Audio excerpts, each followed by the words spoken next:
नमस्कार, मी ॲडव्होकेट सागर. आज आपण भारतीय नागरिक म्हणून एक अतिशय महत्त्वाचा विषय पाहणार आहोत आणि तो विषय म्हणजे राज्यशाही ते लोकशाही, मताचा अधिकार. पूर्वी राजा हा राणीच्या पोटी जन्माला आलेला असायचा किंवा ज्याच्या दंडामध्ये ताकद आहे तो राजा असायचा. ज्याच्या दंडामध्ये ताकद आहे तोच सत्तेवर बसायचा. सत्ता ही जन्माने मिळायची, सत्ता ही ताकदीने मिळायची.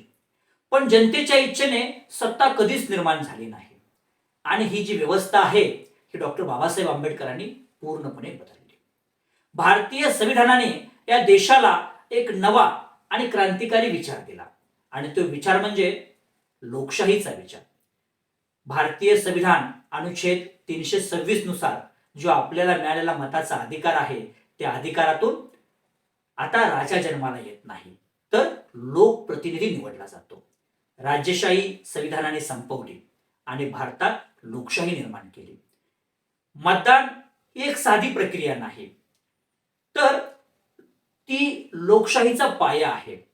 डॉक्टर बाबासाहेब आंबेडकरांनी पूर्वी स्पष्टपणे सांगितले होते, संविधान कितीही चांगलं असलं आणि जर ते अंमलात आणणारे लोक चांगले नसतील तर लोकशाही अपयशी ठरेल, संविधान अपयशी ठरेल. म्हणून मतदान ही एक साधी प्रक्रिया नाही, ती लोकशाहीची खरी ताकद आहे.